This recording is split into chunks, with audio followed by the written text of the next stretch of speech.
Good afternoon, everyone, and welcome to LBJ's In the Arena series. We are so fortunate to have with us today Secretary of Education John King, and we have been trying to get him to come to LBJ for several different occurrences now. The pandemic held things up, so the fact that he can join us finally, even if virtually, is such a gift for all of us.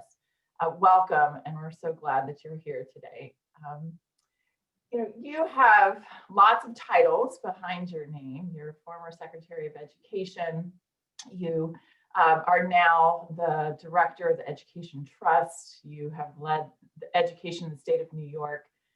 But your career in education wasn't predestined. You've actually said that schools and education saved your life.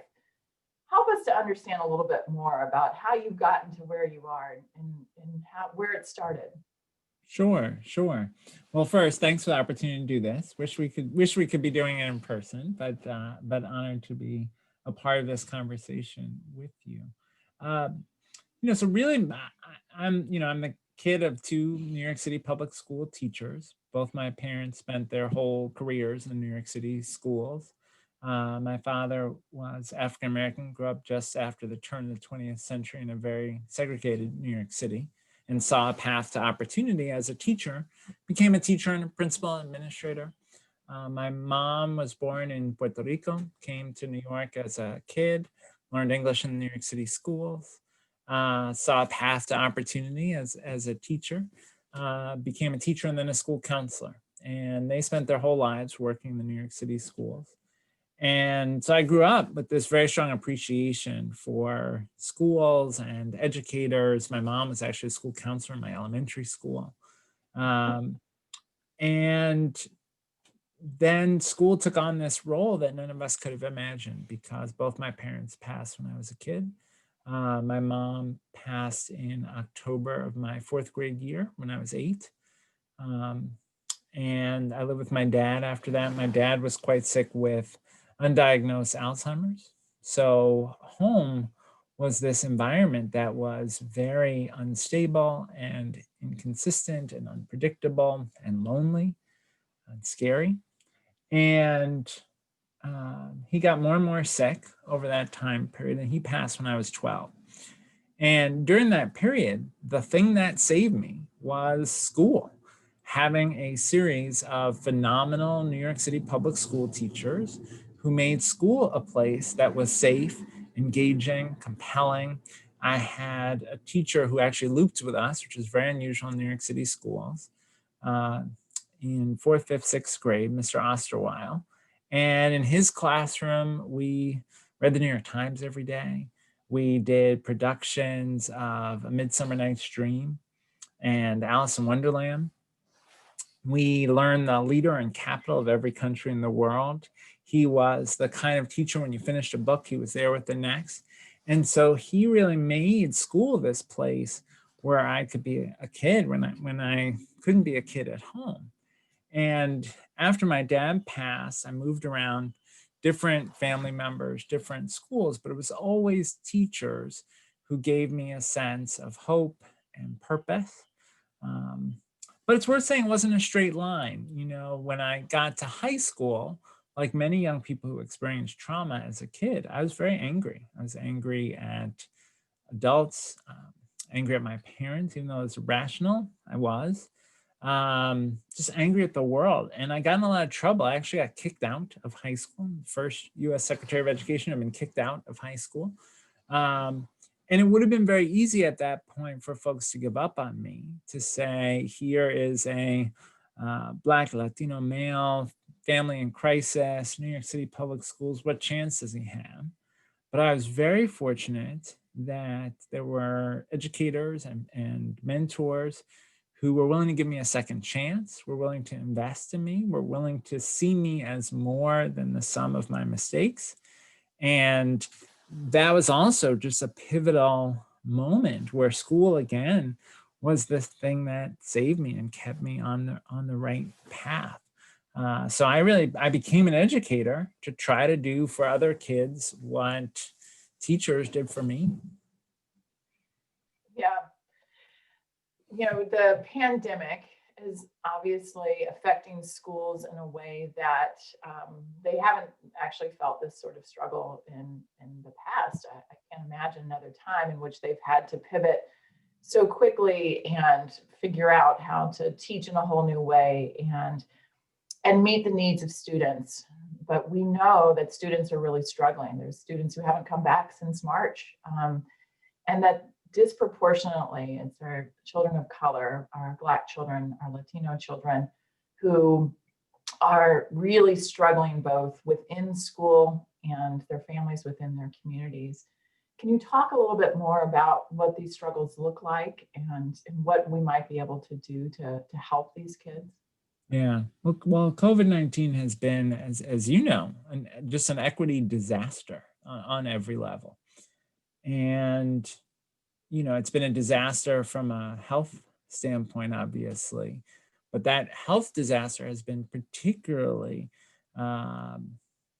harsh in communities of color and low-income communities. Black and Latino folks are 3 times as likely to get COVID, twice as likely to die from COVID when they do get it. The economic impact on communities of color has been even greater than other communities. So the loss of employment, the loss of income. Recent studies showed that the burden has fallen particularly heavy on women of color, both because they are more likely to be in those kind of frontline jobs that are hit hardest by this economic downturn, jobs like the hospitality industry, for example, but also because the infrastructure that allows them to work has also been under tremendous strain. And as you know, in the early childhood space, we've seen a lot of early childhood providers close. And so folks are bearing the burden of supporting young kids or school-age kids while simultaneously bearing the burden of the economic downturn. So all of that then takes a toll on kids. From an education standpoint, when schools were switched to virtual very quickly in the spring, as they had to for public health reasons, what we saw is that many folks did not have access to the internet. Pew studies showed 79% of white families have reliable internet access, just 66% of Black families and 61% of Latino families. So we know there are school districts where in the spring, they had 10, 15, 20, 25% of kids who didn't log in, who just weren't participating in education. Big device gaps. We still now have kids who are doing their schoolwork on their mom's cell phone, right, because they don't have a device at home. A real challenge around professional development and tools for online learning in our highest needs districts, which of course falls then heaviest on students of color. And then all the socio-emotional impact, the isolation from school. For me as a kid, it would have been horrible to be without school. Those relationships with adults and peers at school were the thing that kept me going. I would have been awful if I'd been without that. So we know that kids who are in homes where there's abuse or addiction or health trauma or economic trauma are just under tremendous stress. And so the combined impact of all of this is significant learning loss.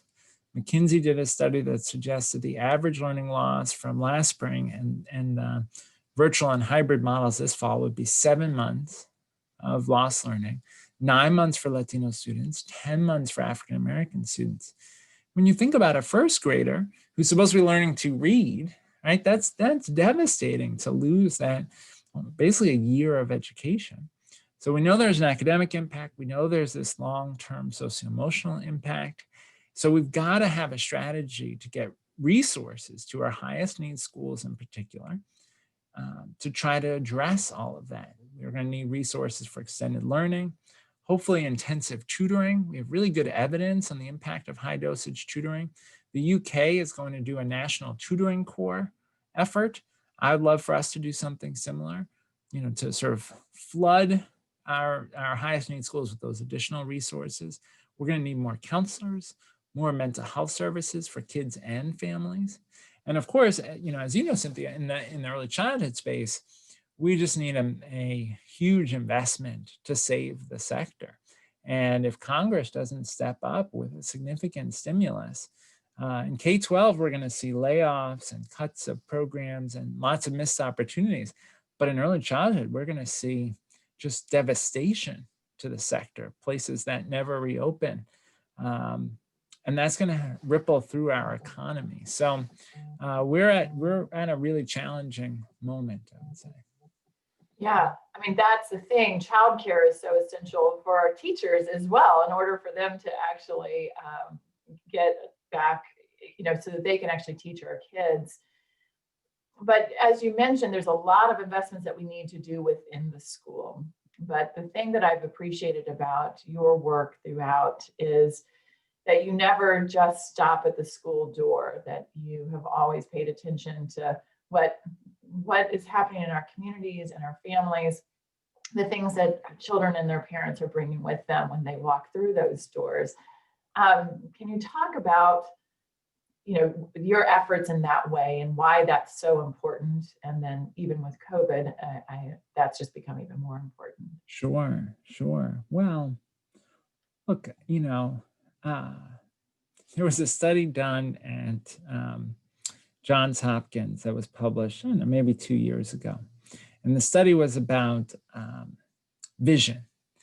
And, the study had this shocking finding that if students can't read the book or see the board, they do worse in school. Shocking, right? Yeah, that's And shocking. then the study also found that if you got them glasses and appropriate vision care, and they could read the book or see the board, their academic outcomes improved, right? And in some ways, I make light of it to say it was shocking, but it's sort of crazy that we need a study to show us that. It's so intuitive, right? Yeah. But what we know is if kids have health challenges like vision care that are not addressed, that will have an impact on their academic performance. If kids are hungry, they're going to struggle to learn. We have 30 million kids who rely each day on school meals. So at Ed Trust, we jumped into issues of food insecurity, particularly with the closure of school buildings this spring, and have been doing a lot of work with food justice advocates to make sure that steps are taken to make it easier for families to get kind of carry out meals from school, but also to make it possible through a program called Pandemic EBT for families to get the dollar amount for the school lunch program on an ATM-like card that they can use at supermarkets and farmers markets so that they're able to eat, right? And so we've jumped into food security as an advocacy issue, even though it wasn't ours before, because it's so deeply interconnected with kids' ability to continue to learn. So healthcare, food security, housing obviously has a huge intersection with kids' experience. We know that homeless students or students who are underhoused struggle more in school. And we know certainly in the next few months, we could see a huge explosion of evictions, given where our economy is and the expiration of the moratoria that were put on evictions in many states. So, we've gotten to, certainly in the stimulus advocacy, attend to a broader range of issues because all these issues impact kids and their well-being. Even something like mental health services. Yes, we need counselors and mental health services in schools, but we've also done polling at Ed Trust that shows parental stress is through the roof in this moment, particularly parents of kids with disabilities who are really struggling to support their kids and address their needs. And so we need mental health services and supports not only for students, but for families. Parents need to access that. And the most likely place that folks will access those services is through relationships at school. So we've really got to think more holistically about kids and families. Yeah. And it's interesting because, so you and I, you're part of our National Advisory Council for the Prenatal-to-3 initiative that we have here at the LBJ School. And, in that space where we're trying to make sure that kids get off to a healthy start, we've looked at the science of the developing child. We know that their parents need resources, both health and financial, mental health, physical health. The children need warm, loving, nurturing, safe environments, and so forth.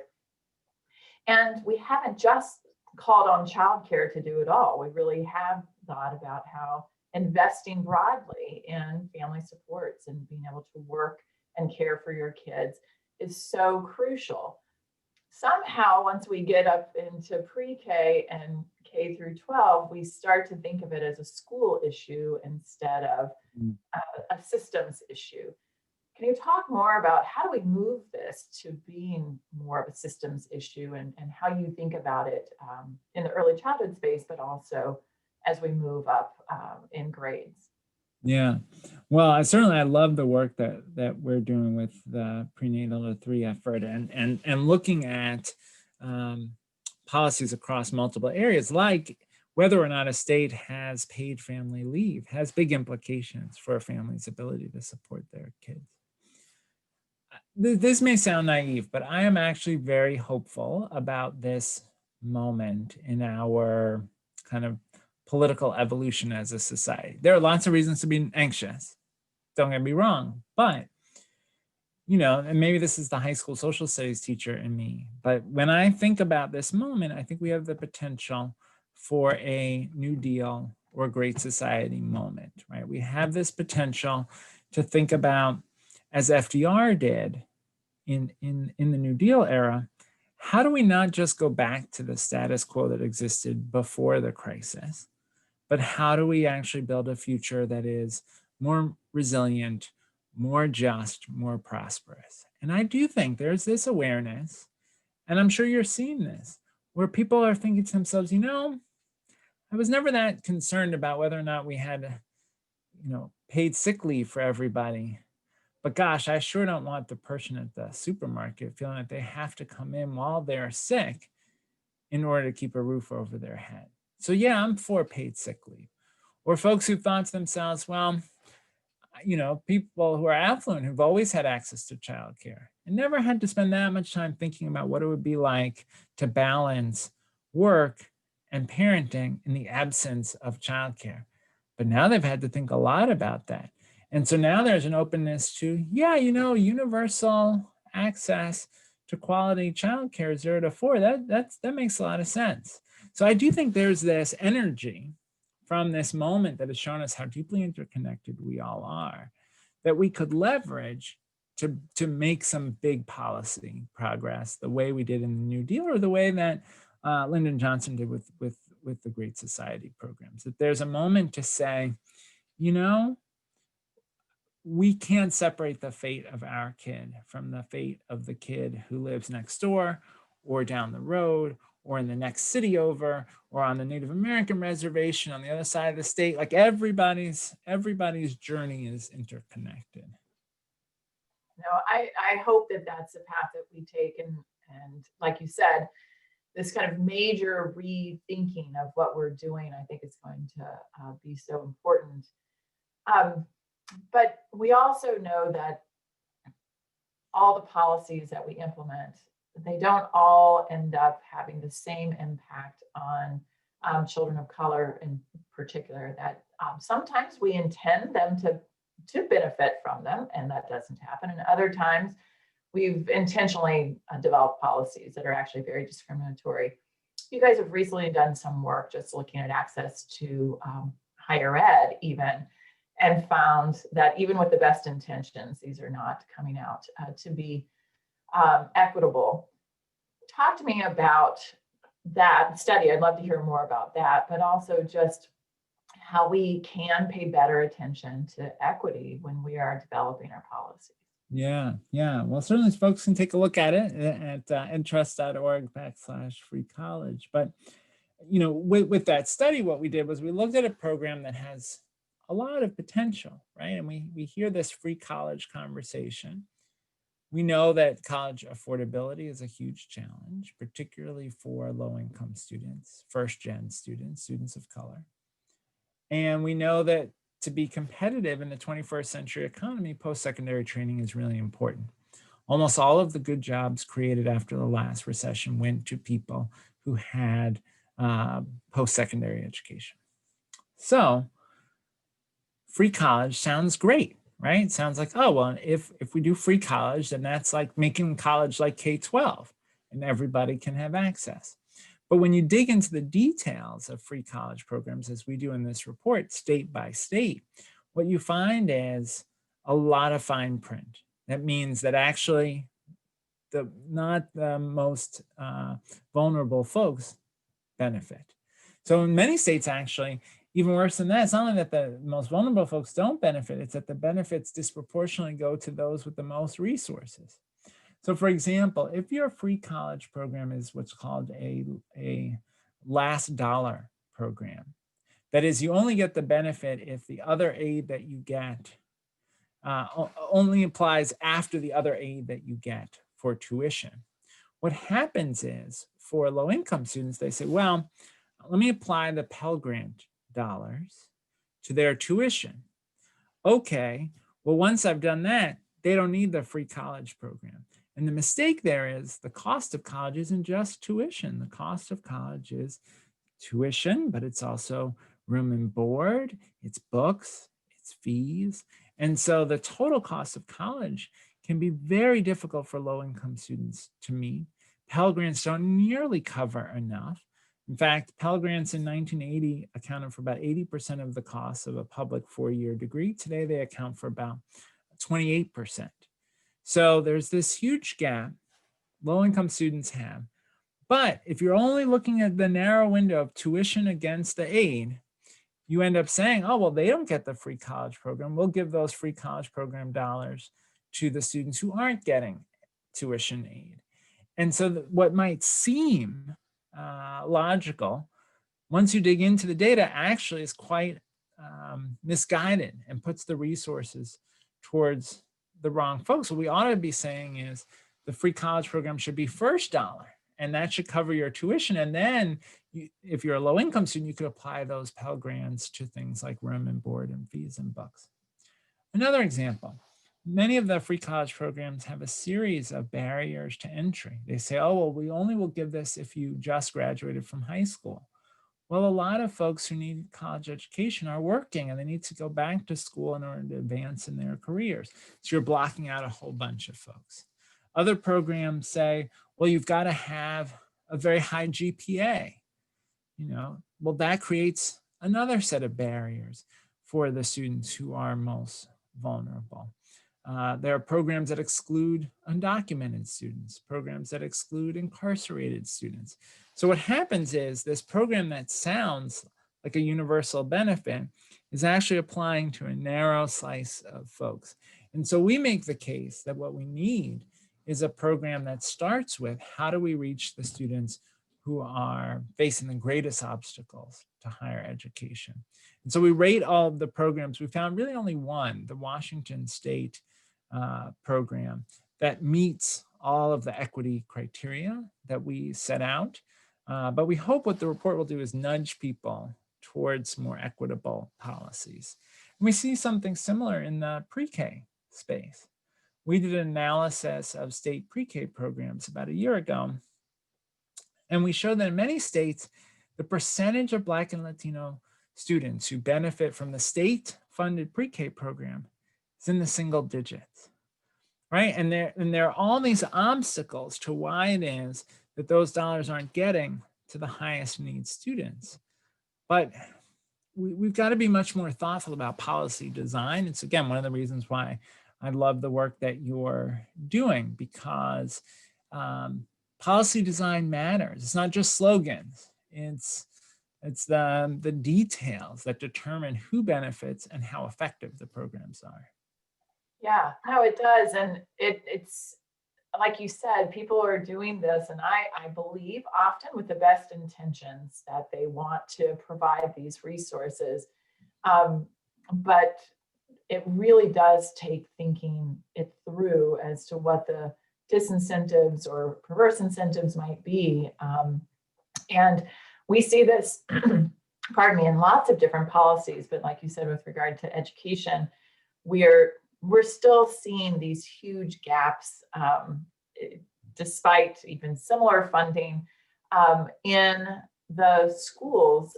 And we know that schools are more segregated today than they were when you were going to school. When we started, when you started on this path. We know that the outcomes for kids are still so great. What you under your administration, you were implementing the Every Child Succeeds Act. We have tried again and again to figure out ways to try to create greater equity within schools and better outcomes for all students. As we look forward to a new administration or a continuation of this administration, we really haven't heard a lot about what the big plans are for education. How are we going to reduce these gaps that we see in our outcomes? How are we going to create greater equity across our schools? Yeah. Well, I'll tell you what I'd love to see. I think, what happens next week will undoubtedly influence how much progress we'll make on this. But look, if you look at our international competitors who are doing better than we are in terms of creating opportunity for young people, there's intentionality about 0 to 4, right? So to my mind, we ought to have, in the wealthiest country in the world, high quality early childhood care and education, 0 to 4. We can do that. We can afford it. We can set an appropriate income threshold so that the federal resources are targeted to folks, below that income threshold. But the federal government in partnership with states could deliver on that. I even think about, and this is something that you use in the Prenatal-to-3 Policy scan. Really, we're starting at 0. We should have nurse family visitation programs for certainly all new low-income parents. Again, that is achievable, but instead what we see in state after state is these little tiny programs, and they're using some federal money here, maybe there's a state-funded grant program there, but they're not reaching every new low-income family. They should. So start with nurse family visitation, 0 to 4. Then when you get to K-12, we know there are huge gaps in spending between schools, resource inequities. We did a study at Ed Trust that showed that on average, in our districts that serve the fewest students of color, we're spending about $1,800 more per student than we're spending the districts that serve the largest numbers of students of color. And a group called EdBuild, doing a sort of similar analysis, argued that it's about a $23 billion gap per year in resources that aren't getting to students of color. So we ought to address that. The federal government could do that by using Title I, right? Again, an extension of the Elementary and Secondary Education Act of 1965, right, that Lyndon Johnson put in place. We could say we're going to direct Title I, a much larger share of federal resources to Title I to try to address some of these gaps.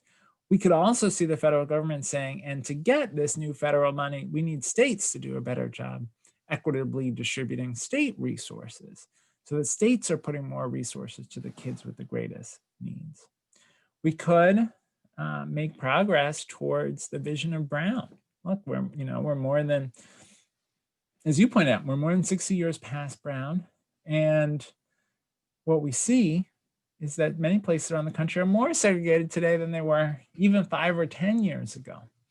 Now, the federal government could be doing two things. There could be robust civil rights enforcement to make sure that districts aren't breaking the law to promote segregation, which we know is happening in some places, school assignment policies that intentionally separate.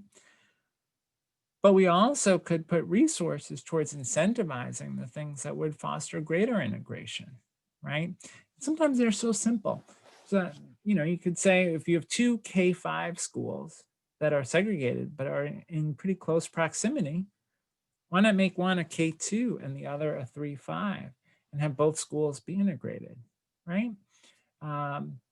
If you have multiple high schools in a district, why not create opportunities for students who are interested in particular programs, a career and tech ed program, an arts program, a STEM program, to go to a high school different from the one that they're zoned to. So there are some things we could do with some incentive that would help encourage integration, and that would be good for academic outcomes. And also, I think would be good for our civic outcomes. I think people would be better prepared to participate in diverse communities as citizens and in a diverse workforce in their careers. So love to see that. And then I'd love to see a real commitment to a federal state partnership to address college affordability. I would start with doubling Pell Grants so that they cover a larger share of the cost of college. But all of this is possible if we have the political will, right? We make choices about how we allocate our resources. And take, for example, that since COVID, so since March, I think the top 650 wealthiest billionaires in the country have made, I think it's $900 billion, more than they had pre-COVID. Meanwhile, millions of Americans are unemployed, right? Meanwhile, 14 million kids are food insecure. It's very hard to reconcile those things. Those are public policy choices we made. And so if we think back to kind of Lyndon Johnson's articulation of the vision behind the Great Society, you had at its core this notion that we should be an opportunity society and that people should be free from despair and have opportunities to make of their lives what they will, that you should be able to have food and housing and make a good life for yourself and your kids. And we can afford that. We could be that society. We've just walked away from those principles. Yeah. No, it's so interesting when we think about what LBJ tried to do during the Great Society programs. It really was focused on education. He had this whole vision that in education was the key to intergenerational mobility. He obviously was a former teacher. And that work was something that folks, we all know, we aspire to do and to do well and should be rewarded for doing that. And building human capital, which isn't a phrase that everyone loves to use, but that was kind of his idea. And that somewhere along the way, we have, I wouldn't say we've lost sight, but we need to reinvigorate that sort of effort to really think about education as this heart of what is going to build this economy back and move us forward. I've had some questions though that are coming in that are a little bit more specific about what we will be doing here, because our children, like you mentioned and like you actually lived, often suffer from trauma, and that is expressed in myriad ways that often lead them to getting kicked out, having records, end up being incarcerated for various reasons. You know, this whole idea of our kids are coming to school with so many different issues. What can the schools best do to prepare for those kids and to serve those kids well? Yeah. Well, you know, we need to do a better job, I think, preparing teachers for addressing kids' socio-emotional needs. Addressing the impact of trauma is part of that, but it's also building relationships, cultivating resilience in students through those relationships. It's helping students develop skills like perspective taking and empathy, right? So that set of work in classrooms often isn't the focus of our teacher preparation programs. And so we need to do a better job there, and we need to provide professional development for our current teacher workforce around these issues of socio-emotional learning. Two, we, I think, need to be intentional in our curriculum instruction around building socio-emotional well-being, right? So, you know, we did a paper recently at Trust on the importance of centering racial equity in conversations about socio-emotional learning. Because you think about, for a kid, if they experience a curriculum where they never see themselves reflected, they never read books by authors who look like them, they never read stories that center characters that look like them or have experiences similar to their own, they never see the role of people of color in our history and the building of the country, then that's going to undermine their socio-emotional well-being too. So we need curricula that build kids' socio-emotional well-being, that give them opportunities to build relationships with peers, to develop a growth mindset, to see that if they make a mistake, that they can apply themselves, they can learn, try a different strategy and experience success, so that that becomes a habit, right? So we need some curriculum. So we need professional development, curricular change. We need more support in schools. You know, the American School Counselor Association would say there should be no more than 250 students per counselor. But we know there are places around the country where it's 500 to 1, 600 to 1. How could a counselor possibly support that many students? So we need more counselors. We need more access to mental health services, again, for kids and families.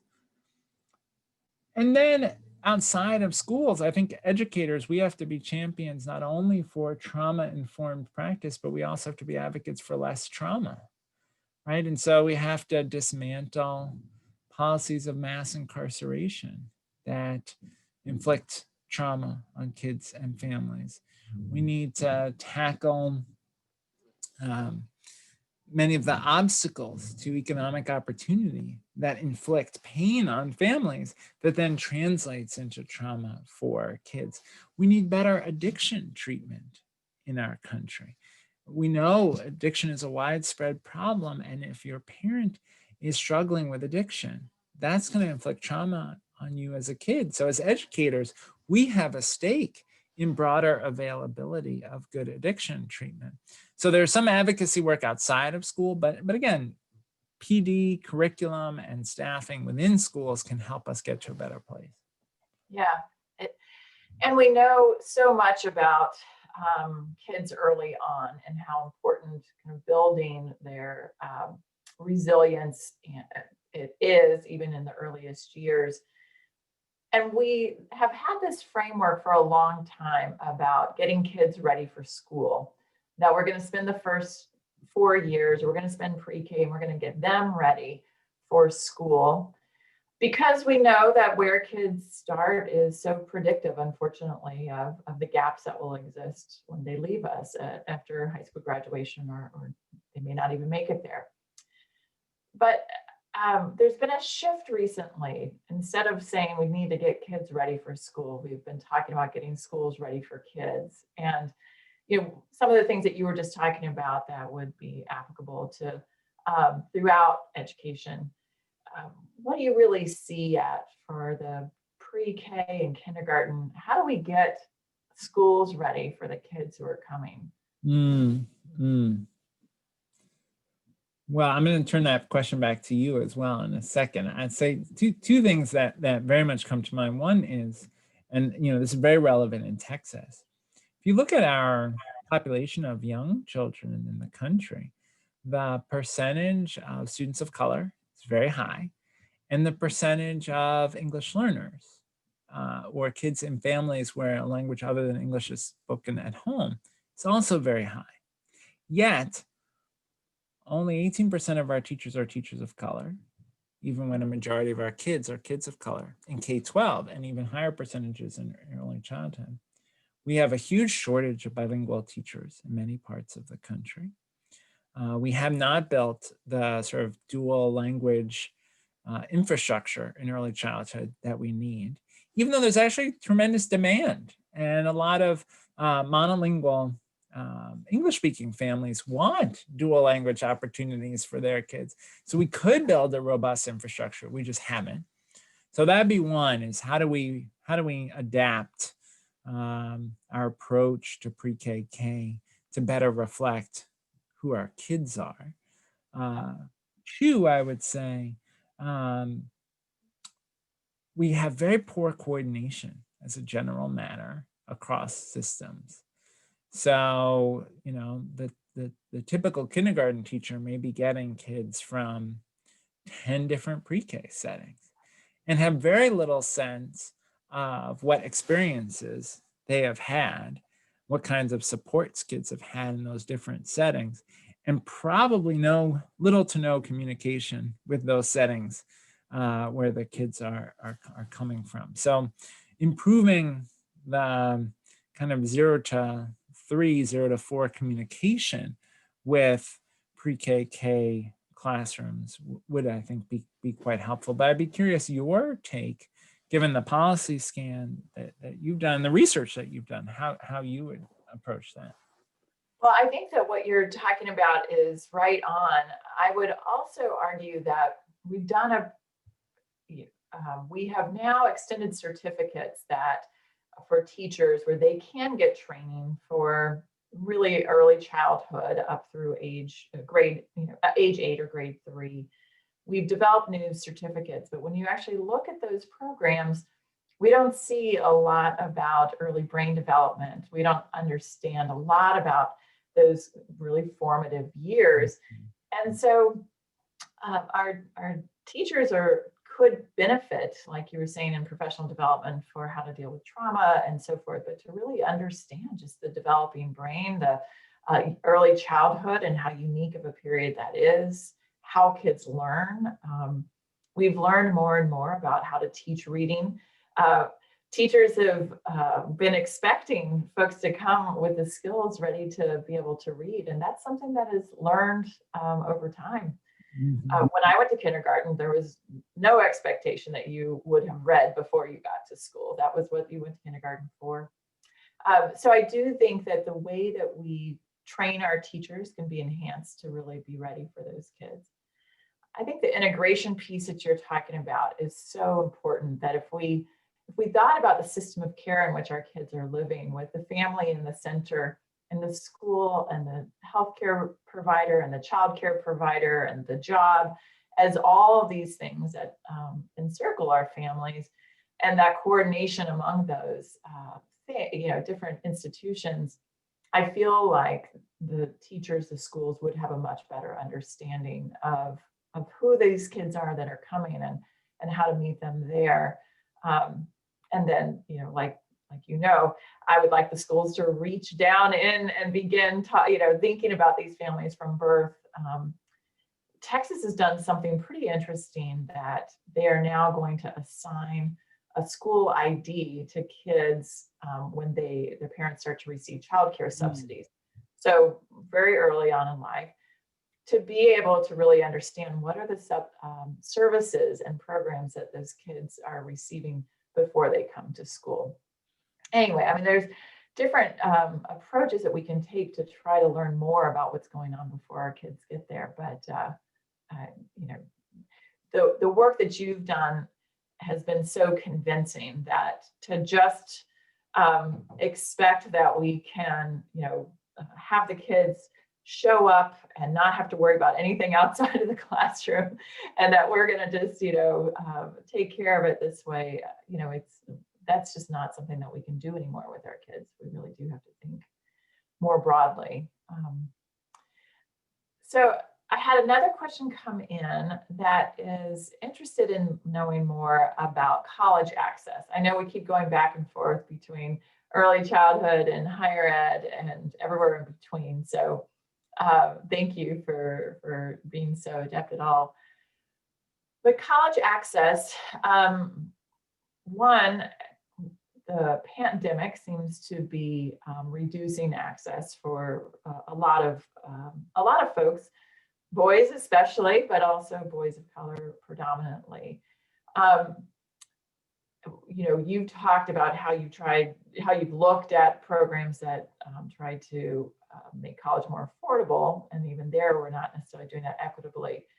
How do we extend secondary education opportunities to folks and actually make this more equitable.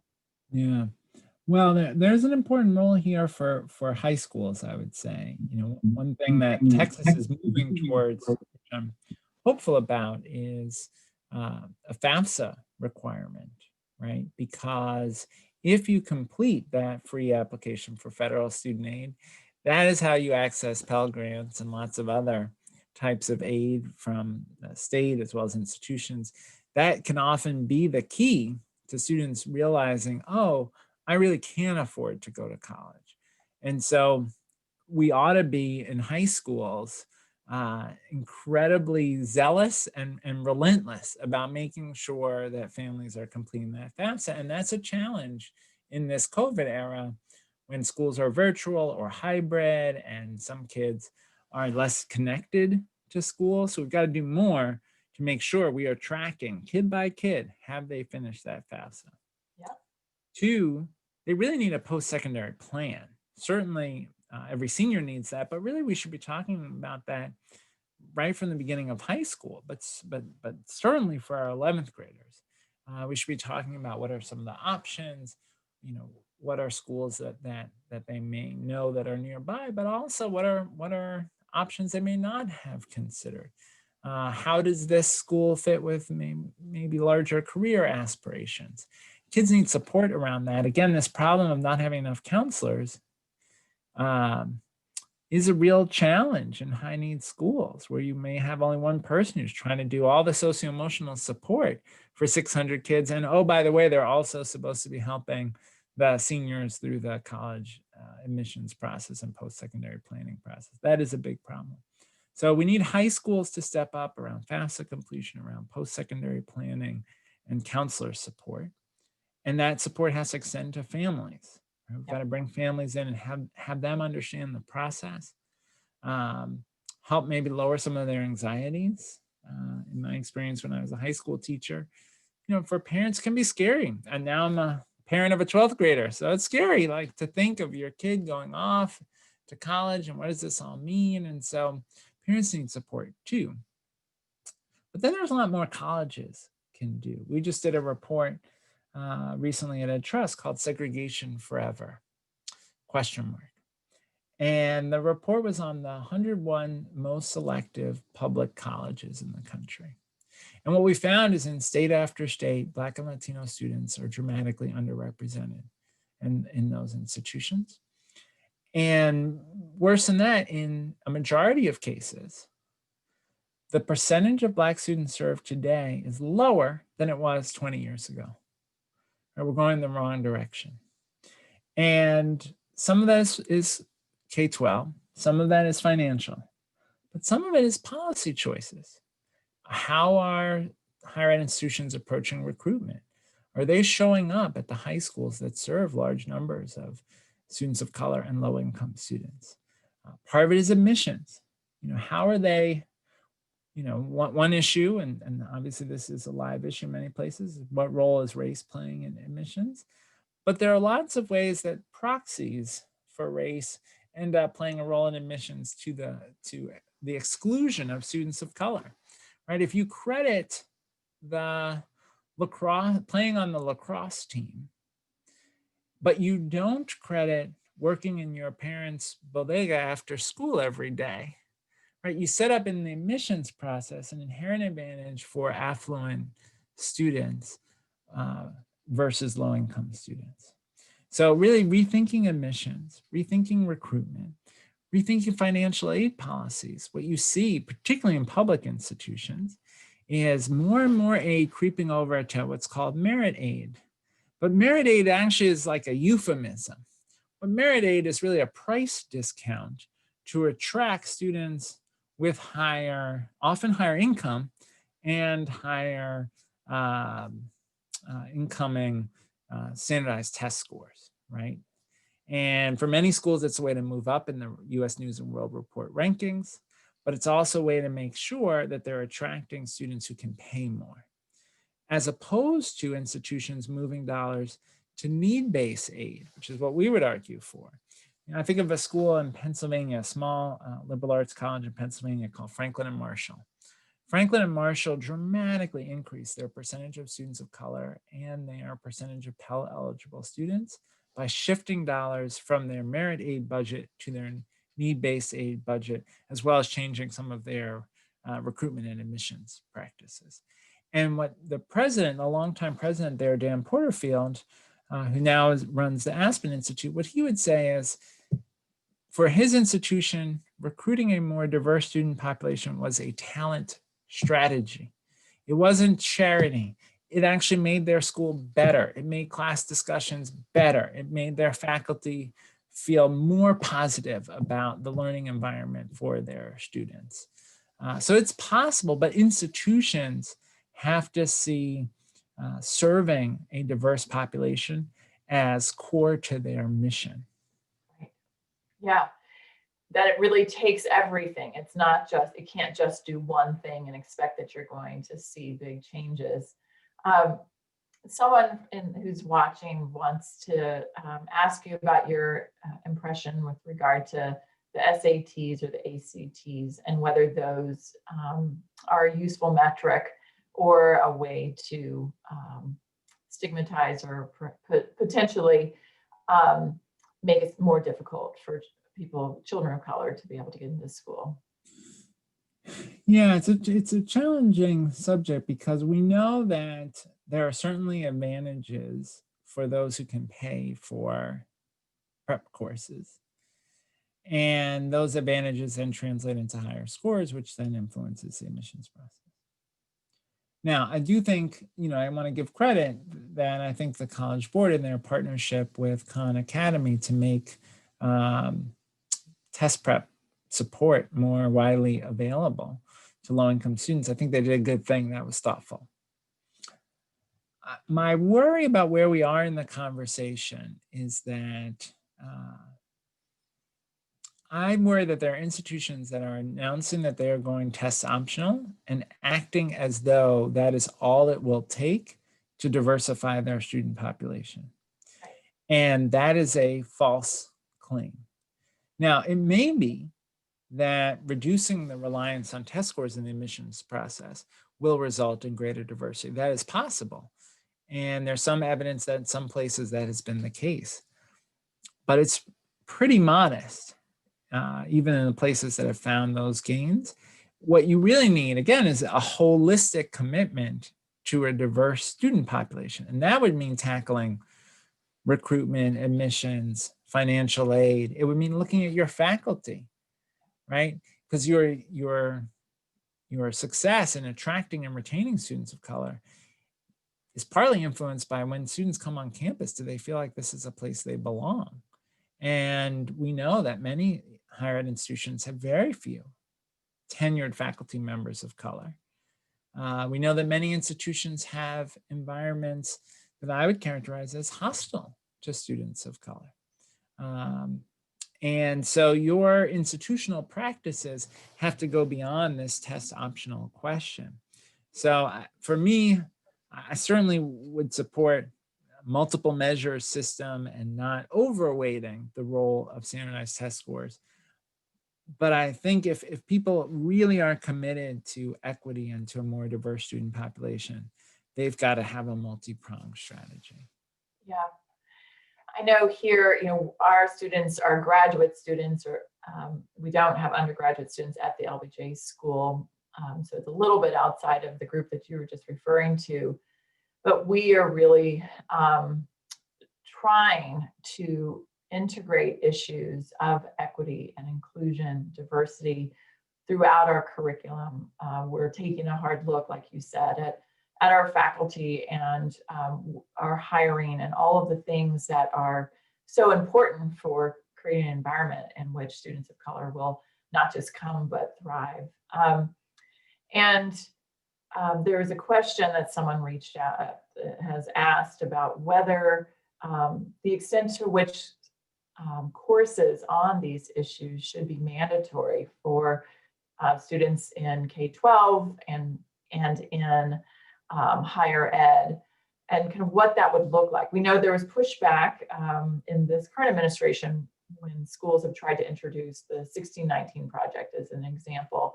of one that's trying to ground the beginning of our country in both how we have exploited people of color from day one, and the huge contributions that people of color, even when they were enslaved, made to our country. And that has gotten some pushback. How do we do this? What is the way to create these conversations that really helps us to have a more honest conversation about race and racism and equity in our society? Yeah. Well, look, I think all kids need in K-12 an experience that exposes them to what I would characterize as windows and mirrors, right? Opportunities to see worlds beyond their own and opportunities to see themselves reflected. Sometimes these are, we set these questions up as false choices. Like I want for my kids and for all kids, I think they should read Toni Morrison. And I also think they should read Shakespeare. And I don't feel like they have to, we don't have to choose. We actually, across K-12, we could do both, right? I want them to understand the extraordinary brilliance of the Declaration of Independence and the Constitution. And at the same time, understand that when those words in the Declaration of Independence were written, they did not apply to everyone. And there was a gap between the promise and the reality. And I want them to understand that the Constitution was structured in ways that were designed to protect the institution of slavery. That's uncomfortable, but it's true, right? And I think we can have these conversations in a nuanced way in K-12. And to do that, we have to make sure that all teachers are prepared. You know, if you're preparing to be an elementary school teacher and you don't have coursework that directly addresses diverse authors, that is a problem. That is a weakness in the teacher prep program. If you are in a program to be prepared, as I was, for secondary social studies, and you aren't getting experiences that prepare you to talk about things like the history of Reconstruction and the ways in which the reaction against Reconstruction produced Jim Crow and its legacy, then that's not a very good secondary teacher preparation program. If you aren't understanding Japanese American internment and the way in which the country violated our constitutional principles in a moment of panic, and the shame of that, and the horror of that, well, then that's not a very good preparation program for secondary social studies teachers, right? So I think teacher preparation and K-12 need to change to reflect a more kind of accurate story of who we are and how we got here. And I hope in the long run, that helps to foster a civic conversation that is more honest, where we really grapple with the simultaneous truth of the things that are great and amazing about our country and the things that are terrible that have happened that have to be addressed. Maybe I'll end with this. I know we're coming to the end of the time, but in the last couple of years, I've gotten to know the family who are direct line descendants of the family that owned my family. My great grandfather was enslaved about 25 miles from where I live in Montgomery County, Maryland. The property is still owned by the family that owned my family. The cabin in which he and his family lived as enslaved people still standing on the property. And I've had the opportunity to spend time in that cabin. I've had the opportunity to get to know this family. And that has been such a powerful experience. And I think for them, it's caused them to think about their ancestors in a different way. And we've had some really challenging conversations about race and how it plays out in American society and issues like statues to the Confederacy and so forth. But those are really important conversations. And the truth of America is that, you know, as John Lewis would say, we got here on different ships, but we're all in the same boat now. Right? And so we have to acknowledge the history, and then we have to learn to live together in what I hope is a stronger, more just, multiracial society going forward. Well, thank you for the work that you've done, for the kind of inspiration that you provide all of us. You know, to know that if you can enter into that tough dialogue with that family, it really does give us hope that there is an opportunity for us to have some civil discourse, that we can have these tough conversations, but like you said, move forward. And you've just been such an amazing person to follow, and I really appreciate, one, you taking the time to join us today, but also just for all that you do. And thank you very, very much. Well, thank you. Thanks for your leadership on the Prenatal-to-3 work, and it's a pleasure to be a part of that work, and it was a pleasure to be in this conversation with you today. Thanks. Thank you. And just a final message to everyone out there to vote, that is the way that we talk about, you know, moving this conversation forward. So I know that is something you have been pushing for folks to do as well. Absolutely. Yes. Vote, and tell folks you know to vote, and help them make a plan to vote. Help your grandparents make a plan to vote, your neighbors, your kids. Yeah. Yeah. Well, thank you again. I appreciate it. And thanks to everyone for joining us today. We really appreciate this opportunity to engage in this conversation. Thank you. Take care.